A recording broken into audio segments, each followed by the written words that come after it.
ஷேக் Ismail polytechnic காலேஜின் தாளாளர் தம்பி ஜஹாங்கீர் அவர்களே, முகமதியா அறக்கட்டளையினுடைய நிறுவனர் தம்பி முகமது அலி அவர்களே, ஷேக் மைதீன் அவர்களே, இங்கே நமக்கெல்லாம் இறை மீது நாட்டத்தையும் மறுமையின் மீது ஒரு பற்றையும் ஏற்படுத்த தனது சிறப்பு சொற்பொழிவால் மாற்றங்களை நிகழ்த்தக்கூடிய சொல்லின் செல்வர் ஆவூர் அல்ஹாஜ் ஐயா அப்துல் ஷுக்கூர் அவர்களே, மௌலானா அல்ஹாஜ் அப்துல் காதிர் பாகவி அவர்களே, சகோதரர் சுபஹானி அவர்களே, வருகை தந்திருக்கின்ற சகோதரர்களே, தோப்புத்துறை மஸ்ஜிதினுடைய திறப்பு விழாவிலே பங்கேற்பதில் ஒரு புனிதமான கடமையை நான் இன்றைக்கு நிறைவேற்றிக் கொண்டிருக்கின்றேன் என்று என்னுடைய மனசாட்சி சொல்லுகிறது. இது ஆன்மீக ரீதியான ஒரு பேச்சு அல்ல.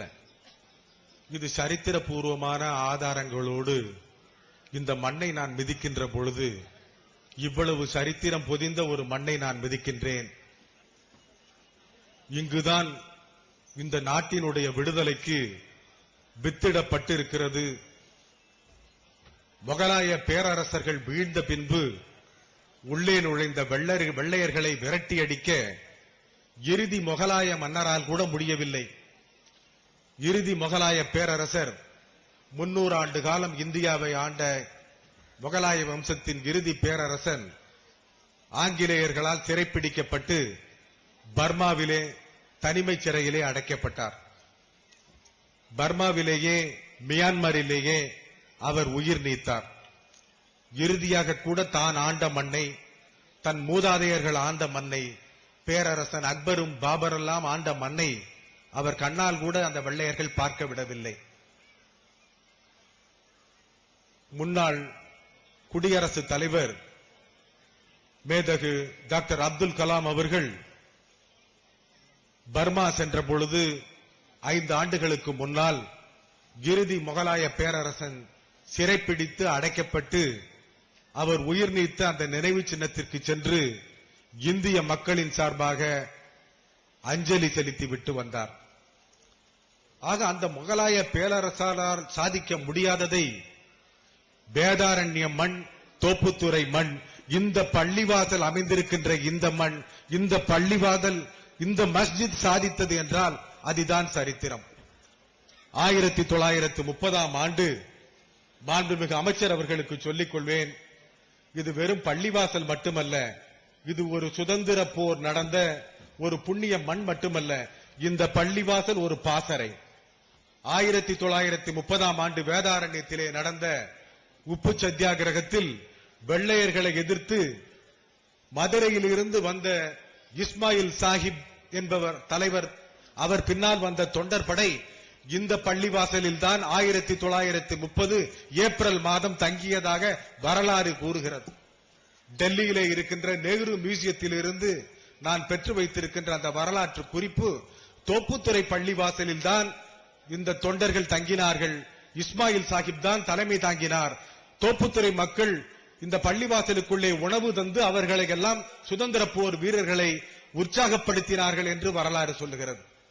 வேதாரண்யத்தினுடைய தாலுகா மேஜிஸ்ட்ரேட் ஒரு உத்தரவை அனுப்புகிறார், தோப்புத்துறை பள்ளிவாசலுக்குள்ளே இருக்கின்ற போராளிகளை வெளியே விரட்டி அடியுங்கள், உணவு உள்ளே செல்லக்கூடாது.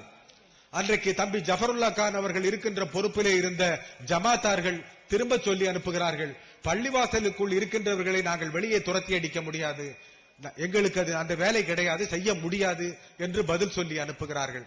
ஆக தோப்புத்துறை மக்கள் தந்த ஆதரவோடு உணவோடு அந்த போர்க்குழு உள்ளே தங்குகிறது. ராஜாஜி உப்பு அள்ளியதற்கு மறுநாள் அல்லது அன்றிலிருந்தே அவர்கள் கைதாகிறார்கள். கைதானால், உப்பை அள்ளினால், தடை சட்டத்தை மீறினால் 6 மாத காலம் கடுங்காவல் தண்டனை கிடைக்கும் என்று தெரிந்த பின்பு இன்று கைதாகிறார் மன்னிக்கவும் இஸ்மாயில் சாஹிப் அவர்கள். மறுநாள் கைதாகிறார்கள் மற்றும் 5 பேர். ராஜாஜி அவர்களை எல்லாம், சர்தார் வேதரத்ன பிள்ளை அவர்களை எல்லாம் சிறைச்சாலைக்கு கொண்டு சென்ற பின்பு தொடர்ந்து 30 நாட்கள் இந்த பள்ளிவாசலில் இருந்து வெளியே வந்த தொண்டர்கள் திப்பு சுல்தான் சாதிக்க முடியாததை, ஸ்ரீரங்கப்பட்டினத்திலே திப்பு சுல்தான் 1802 வீழ்ந்த பின்பு இனிமேல் இந்த வெள்ளையர்களை ஆட்டவோ அசைக்கவோ முடியாது என்று இந்திய மக்கள் நம்ப துவங்கியதற்கு பின்னால் ஆட்டினார்கள் என்று சொன்னால், இஸ்லாமிய சமுதாயத்தை சார்ந்தவர்கள் உலுக்கினார்கள் என்று சொன்னால், அது தோப்புத்துறை பள்ளிவாசலில் இருந்து புறப்பட்ட அந்த போர் வீரர்கள் தான். வேணா ஹிஸ்டரி எடுத்து பரட்டுங்க, யார வேணாலும் நான் கேட்டுக்கிறேன். இந்தியாவில வேற எந்த மாநிலத்திலாவது இப்படி ஒரு பள்ளிவாசலுக்கு இப்படி ஒரு சரித்திரம் இருக்கிறதா? சுதந்திர போரில் ஒரு பள்ளிவாசல் இவ்வளவு பெரிய ஒரு பணியை ஆற்றி இருக்கிறதா என்று சொன்னால் எனக்கு தெரிந்து இல்லை. ஆக இந்த மண் யாருடைய மண் என்று சொன்னால், இந்த மண் இந்துக்களுடைய மண் தான், இது இந்தியனுடைய மண் அல்லது இந்துக்களுக்கு மட்டும் தான் சொந்தம் என்று சரித்திர பின்னணி இல்லாமல் பேசுகின்றவர்களுக்கு ஒரு சரித்திர குறிப்பை தருவதுதான் இந்த மண். இந்த மண் இஸ்லாமியர்களுக்கு சொந்தம், இந்த மண் இந்துக்களுக்கு சொந்தம், இந்த மண் கிறிஸ்தவர்களுக்கு சொந்தம், பௌத்தர்களுக்கு சொந்தம், சீக்கியர்களுக்கு சொந்தம், போராடியவன் அத்தனை பேருக்கும் இந்த மண் சொந்தம். ஏதோ அந்நியர்களை போல. ஆக நான் கூட பெருமையா சொல்ல முடியும், அண்ணன் உபேதுல்லா அண்ணன் சொல்ல முடியும், உங்க தஞ்சாவூருக்கு இல்லாத பெருமை இந்த தோப்புத்துறை பள்ளிவாசலுக்கு உண்டு. இது வெறும் பள்ளிவாசல் மட்டும் இல்ல, இது திருக்குரானை சல்லவர்கள் போதித்த மார்க்கத்தை மட்டும் சொல்லுகின்ற ஒரு இடம் அல்ல. இந்த மண்ணின் மீது உரிமையை நிலைநாட்டிய ஒரு மண். சல்லவர்கள் எல்லாருக்கும் ஒரே மார்க்கம் தான் சொல்லல. ஒன்றே திராவிட முன்னேற்ற கழகம் முதல்ல சொன்னது, ஒருவனே தேவன் ஒன்றே குலம். பெரியார் சொன்னது ஒண்ணு. அதுக்கு பிறகு பெரியாருக்கு தாண்டி அண்ணன் உபேதுல்லா அவர்களுடைய சார்ந்திருக்கின்ற இயக்கம் சொன்னது ஒன்றே குலம் ஒருவனே தேவன். ஆக சல்லவர்கள் அதை கூட சொல்லலையே. அவர்கள் சொன்னது அவங்கவங்க மார்க்கம் அவங்களுக்கு தான் சொன்னாங்க. லக்கும் தீனுக்கும் வலிய தீன். நான் சொல்றது சரியா இருந்தா, எனக்கு தமிழ அந்த இது தெரியாது, எனக்கு அரபிக் வேர்சஸ் தெரியாது, சரிதானா? அவங்கவங்க மார்க்கம் அவங்களுக்கு தான் சொன்னார். ஆனா அவங்கவங்க மண் அவங்களுக்கு சொல்லவே இல்லை. அவன் மண் அவனுக்கு தான். ஆக இந்த மண் நமக்கு தான் சொல்லி வெள்ளக்காரனை வெளியே வரட்டினது இந்த தோப்புத்துறை. வெள்ளக்காரன் உள்ள வந்துட்டான், ரொம்ப நாள் ஆண்டுட்டான், 250 வருஷம் ஆச்சு, எல்லாரையும் தூக்கல போட்டான், வீரபாண்டிய கட்டபொம்மனை போட்டுட்டான், மருது பாண்டியர்களை போட்டுட்டான், ஸ்ரீரங்கப்பட்டினத்தில் திப்பு சுல்தானை சுட்டு கொண்டுட்டான். ஆக இனிமே முகலாய பேரரசர்களை உள்ள பிடிச்சு போட்டுட்டான். இனிமே கேட்க ஆள் இல்லைன்னு இருந்த இடத்துல உலுக்கின இடம் தோப்புத்துறை பள்ளிவாசல். இந்த மண், இந்த மண்ணில் இருந்து புறப்பட்டவர்கள் தான் தடையை மீறினார்கள், தடையை மீறி உப்பை அள்ளினார்கள். 6 மாதம் கடுங்காவல் தண்டனையை பெற்றார்கள். நாளைக்கு கைதாகின்றவனுக்கு 6 மாதம் தண்டனை கிடைக்கும் என்று தெரிந்தே இங்கே தங்கி இருந்து 1 மாதம் தினம் 5 பேர் சென்று கைதாகி இருக்கிறார்கள். ஆக அப்படிப்பட்ட ஒரு புனித மண்ணிலே, சரித்திர மண்ணில் மறுமைக்கும் வழிகூறுகின்ற, இம்மைக்கு வழிகூறியவர்கள் இந்த 21ஆம் நூற்றாண்டில் நாம் இன்றைக்கு வசதி வாய்ப்போடு இருக்கிறோம் என்று சொன்னால் அந்த சுதந்திரத்திற்கு வித்திட்டவர்கள் இந்த மண்ணில் இருந்து புறப்பட்டவர்கள். இந்த இடத்துல வர்ற இந்த மஸ்ஜித், இந்த பள்ளிவாசல் அடுத்த உலகத்திற்கு நமக்கு வழிகாட்டுறது தான்.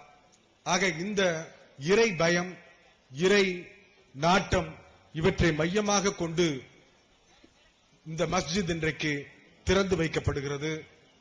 புனித நூலை அல்லாஹ் அருளியே ஸல்லல்லாஹு அலைஹி வஸல்லம் அவர்கள் மூலமாக அருளிய திருக்குரானை ஓதுவதற்கான இந்த இடம் மிகுந்த, ஒவ்வொருவரும் அது வேதாரண்ய மண், இந்திய மண் நமக்கு சொந்தம் என்று நினைக்கின்ற இந்தியர்கள் எல்லாம் பெருமைப்பட வேண்டிய ஒரு இடம். இந்த மஸ்ஜித் சரித்திரத்தில் மிகப்பெரிய இடத்தில் நிற்க வேண்டிய ஒரு இடம். வேறு எந்த பள்ளிவாசலும், எந்த ஒரு இடத்திலும், எந்த மத வழிபாட்டு தலமும் பாசறையாக நின்று வெள்ளையனை எதிர்த்தது கிடையாது, அந்நியனை விரட்டியது கிடையாது. இந்த மண் அந்த வீரம் நிறைந்த இந்த மண்ணிலே புதிய ஜாமியா மஸ்ஜித் அமைந்திருக்கிறது. எனது வாழ்த்துக்கள்.